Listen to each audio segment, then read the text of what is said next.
How's it going, everybody? Welcome back to my channel. Today we are going to be talking about Norway and how Norway got so insanely rich.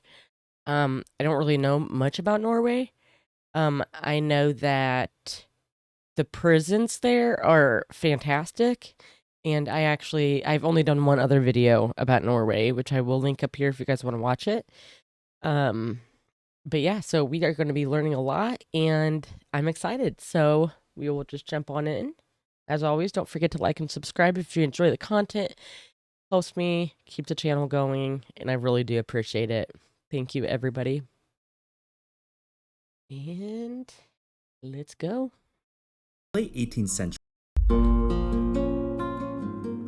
In the late 18th century, one of the great historical economists, Thomas Malthus, toured the picturesque but climactically harsh Danish-controlled Norway. The tiny population that resided lived a meager existence subsisting off of their small farms and whatever they could catch in the sea. The winters shrouded the country in near darkness for half the year, and the amount of land suitable for agriculture was minute at best. Efficient travel in this mountainous country was almost impossible. Towns were remote and isolated, and its citizens were poorly educated, if at all. Long gone was the age of Viking conquests, bringing their riches and plunders back with them. Norway was not rich, but in fact, very poor. In the decades after the visit, things got even worse. Plagued with wars, blockades, and embargoes, Norway's economy was in ruins, and famines spread across the land. Norway, in a lot of ways, was destined to remain underdeveloped and unimportant.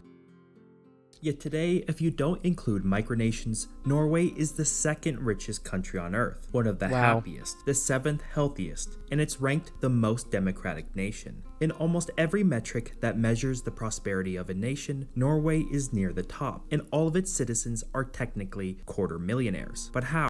Gosh, those buildings are really, really unique. Like this one right here. Wow. I didn't realize. I guess Norway is north. Let's try to look on the thing there. Lots of mountains. I didn't realize they had so many mountains, actually. Many countries have tried to do what Norway has done and ended up even more impoverished than before. How did Norway become so insanely rich while other nations failed? And is Norway's economy just too good to be true? This video is sponsored by Blinkist, an app that condenses the key insights from nonfiction books that you can read or listen to in just 15 minutes. With over 5,000 titles to choose from, you can understand powerful ideas from economics, history, personal development, and much more. Some of my favorites include Americana, a 400-year history of capitalism in America, Putin's People, a look at how the KGB took back Russia and then took on the West, and the one that inspired the topic of this video, The Narrow Corridor, which weaves together a vast history of societies and economies to answer why some nations achieve liberty while others don't. I actually listened to this via Blinkist Shortcasts, which are essentially short podcasts that are fantastic for daily commutes. By joining Blinkist, you can supplement and expand on topics talked about on this channel and much more. Right now, Blinkist has a special offer just for my audience. Click the link in my description to start your free 7-day trial with Blinkist and get 25% off a premium membership. These are the countries with the world's largest reserves of oil. Collectively, they account for 84.9% of the remaining supply, yet they only make up 7.9% of the world's GDP. Venezuela has almost a fifth of the total, yet it's the poorest country in the Western Hemisphere. In fact, most countries on this list have severe economic or social issues. Saudi Arabia, Iran, Iraq, Kuwait, and the UAE all suffer from human rights abuses and extreme inequality. Russia has been in decline for decades, and Libya has been in a state of anarchy since Gaddafi was overthrown in 2011. This is what many economists call the oil curse. Today, oil and gas accounts for 27% of all energy generation. Even as the world inevitably tries to move toward better and cleaner sources of energy, oil today and for a long time will be a necessity. With oil nearing its highest price ever, you would think that having a large quantity of it would be a blessing for a nation's economy. The problem with oil is that it's like winning the lottery. All of a sudden, sometimes overnight, nations start to get inundated with mountains of money. They use it to lower taxes and dramatically increase spending. As the oil industry starts to snowball into the most powerful sector of the economy, it starts to box out and overshadow all other industries. As more oil is exported, the demand for the local currency increases, boosting citizens' buying power abroad, but also crippling domestic manufacturing. New politicians promise to spend more to get elected, and dictators do the same to remain in power, choosing to spend today instead of saving for tomorrow. Often, the government becomes corrupt. The wealth is funneled to a select few, and before you know it, the economy is rich on paper, yet the average citizen suffers. But there seems to be a single extraordinary exception to the oil curse. As you might have guessed, that country is Norway. But why didn't oil destroy Norway's economy? What makes it fundamentally different from Libya, Venezuela, Saudi Arabia, and all the other small oil exporting nations?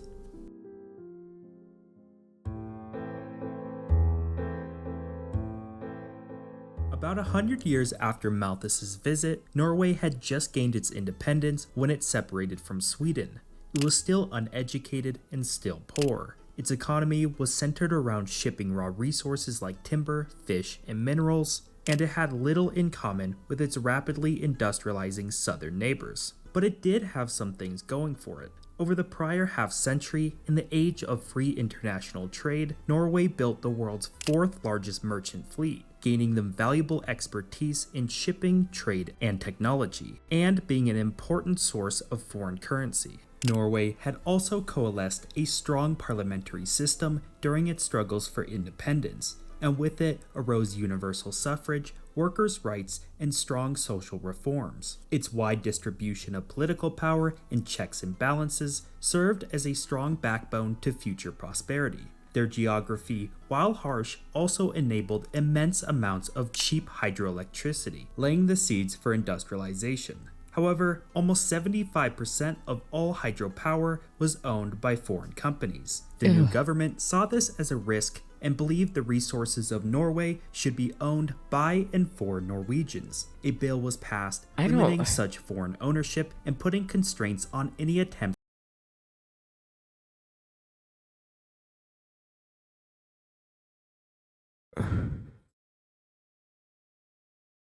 Whoa. I don't know what happened. It like doubled or something on me. Had also coalesced a strong parliamentary system during its struggles for independence, and with it arose universal suffrage, workers' rights, and strong social reforms. Its wide distribution of political power and checks and balances served as a strong backbone to future prosperity. Their geography, while harsh, also enabled immense amounts of cheap hydroelectricity, laying the seeds for industrialization. However, almost 75% of all hydropower was owned by foreign companies. What is going on right here? The new I don't government know. saw this as a risk and believed the resources of Norway should be owned by and for Norwegians. A bill was passed limiting such foreign. There's like a little clip on here holding that flag together.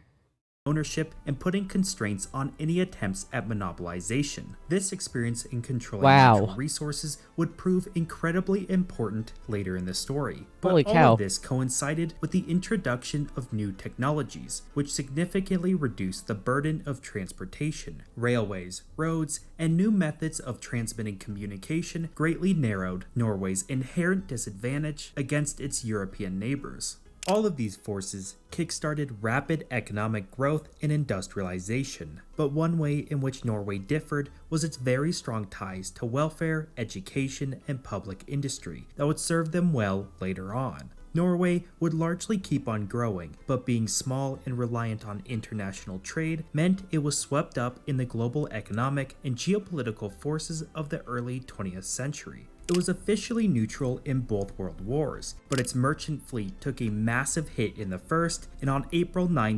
1940, it was invaded and then occupied for 5 years by the Germans. By the end, like many other nations, Oh. Norway was left to pick up the pieces of its country and economy. It joined many international organizations and was one of the largest recipients per capita under the United States' Marshall Plan. The Labour Party seized the blank slate and worked to establish strict social democratic rule with a large emphasis on the public sector and centralized planning, while Wow. also allowing the inherent economic Jeez.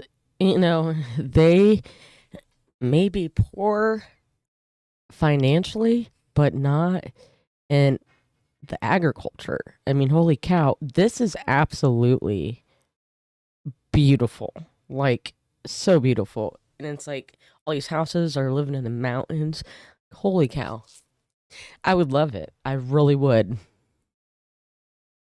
benefits of private competition to thrive.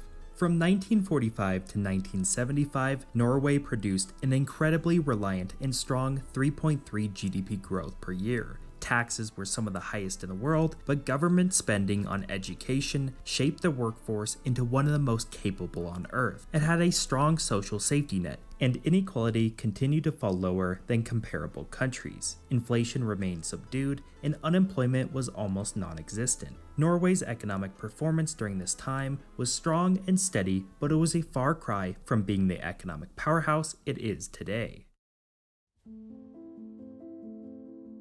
By the 1960s, Norway was no longer poor. It had largely caught up with the other European nations, but it was still just an average performer. That was about to change. With the discovery of large reserves of natural gas found in the Netherlands, speculation started to arise about oil being located in the North Sea. But there was a problem. If there was vast amounts of oil beneath the waves, whose was it? After some back and forth, Norway asserted its claims over these waters. The Norwegian government was skeptical about the idea of oil residing on the continental shelf, but it nevertheless started to divide up and sell licenses for oil exploration. Yeah. One such company, Phillips Petroleum, started drilling. Well after well, try after try, they continued to find nothing. Due to some technicalities in their contract, Phillips gave it one last shot, but this time deeper.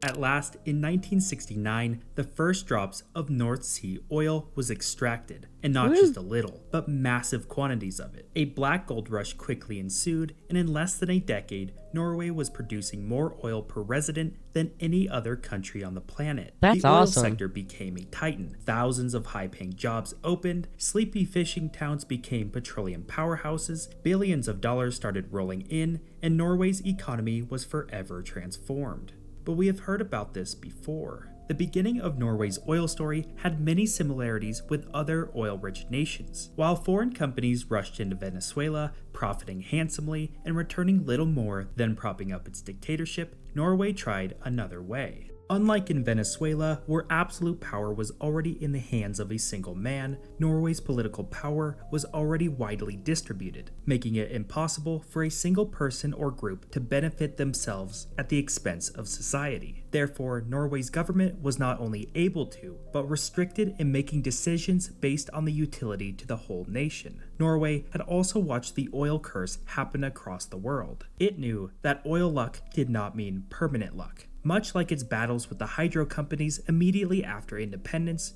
Norway took the same approach with oil. To the government, the natural resources of Norway belonged not to foreign oil companies, but to the people of Norway. That's awesome. These companies could help explore, drill, and extract the oil, but a majority of profits earned was to be funneled to the state. At the same time, its own public oil company, Statoil, was to study, replicate, and eventually surpass their expertise. Norway also knew that to squeeze everything out of this opportunity, it needed to not only extract crude oil, but to create its own petroleum processing industry. That meant massive investment in infrastructure, careful central planning, and the generation of its own engineering workforce. It could have easily slashed taxes and blew its lottery on popular policies, but it didn't. It also worried about the petroleum sector dominating the rest of the economy, so it set a 90 million ton per year limit. Oil was not to replace the Norwegian economic engine, it was to become its supercharger. But things were not perfect. Norway knew it wanted to spend the money to benefit its people, but it was not entirely sure how best to do this. The oil industry expanded, and so did prices. More money came in than the government knew what to do with it. Then, in the early 80s, oil prices plummeted and a recession began. Economic growth stagnated for almost a decade, a time-old tale about economies based on oil. Norway was not squandering its oil revenue, but it needed to do something more.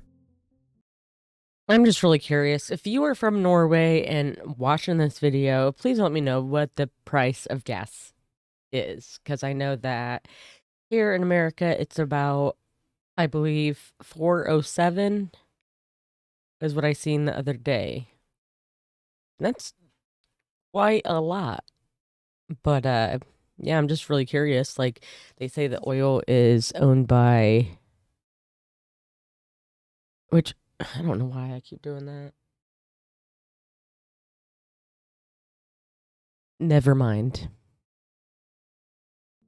Never mind about When your that. economy is at the mercy of a single commodity price, the solution is to diversify investment. This is exactly what Norway did when it created its government pension fund in 1990. Other governments tried this, but their political climates enabled them to become personal piggy banks to whomever was in charge, voiding them of their initial intended purpose, to save for when oil no longer showers the economy in money. Norway's sovereign wealth fund was different, and the government structured it in such a way as to not become corrupted. The government can only spend the profit it expects to generate. That means that new politicians cannot run on the promise of spending more today at the expense of tomorrow. And it also follows strict investing rules. It cannot invest in oil companies, nor companies that follow unethical practices. And maybe most importantly, it cannot invest in Norwegian companies. This might seem strange at first, but the purpose of the fund is to diversify risk. If the Norwegian economy was to hit a steep recession, the fund wouldn't,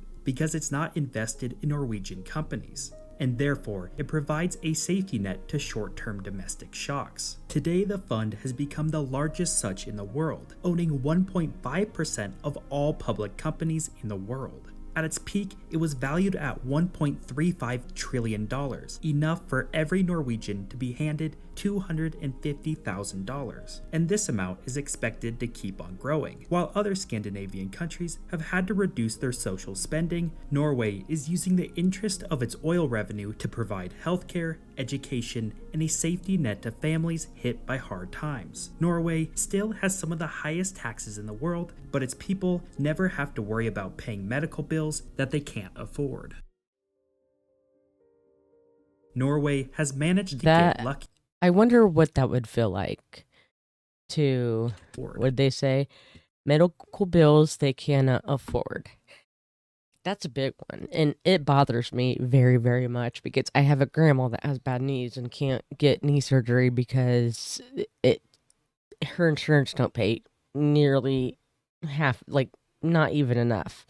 And also, my mom has really good insurance, apparently, but she went to go get her teeth done, and it was going to cost, like, I guess she had to get like something on the top, um just like for a couple teeth up here or something, and not right here. She's gonna keep her normal teeth, but it was gonna cost $1,900 out of pocket with insurance just to get a little space thingy that has two teeth right here. That's insane. And I guarantee if I have teeth problems and I'm not gonna be able to afford it, that sucks. Like, that really sucks. Nobody could afford that stuff.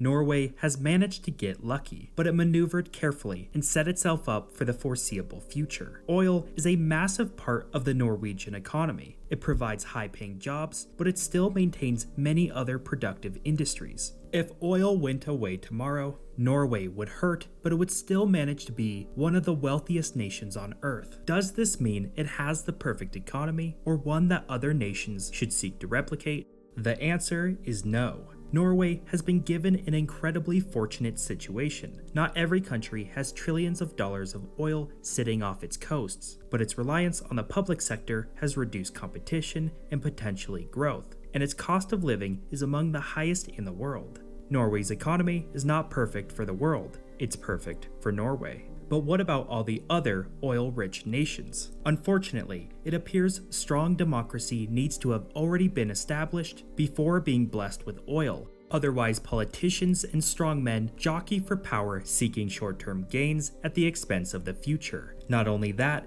but established productive industries must already be in place, along with strong educational institutions to fully utilize the oil revenue's potential. For a more in-depth look at how oil can destroy nations, check out my video on how Venezuela went from being the fourth richest nation on Earth to one of the poorest.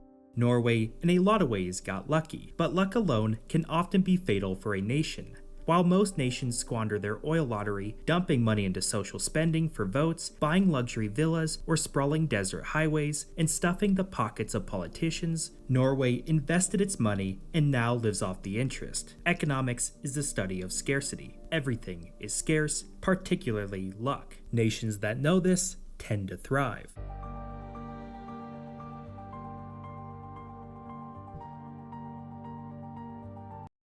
I would absolutely love to live in Norway or visit Norway, even not necessarily live there, but visit.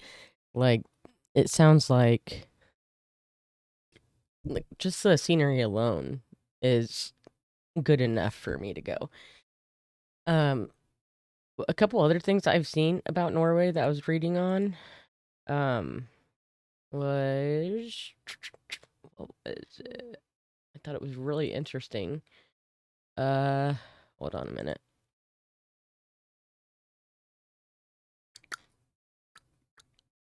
Okay, so I don't know why it's not letting me do it.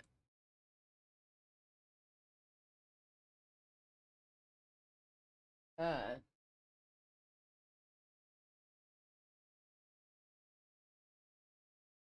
it says on here, this isn't what I was trying to find, but Norway is a Scandinavian country encompassing mountains, glaciers, and deep coastal fjords.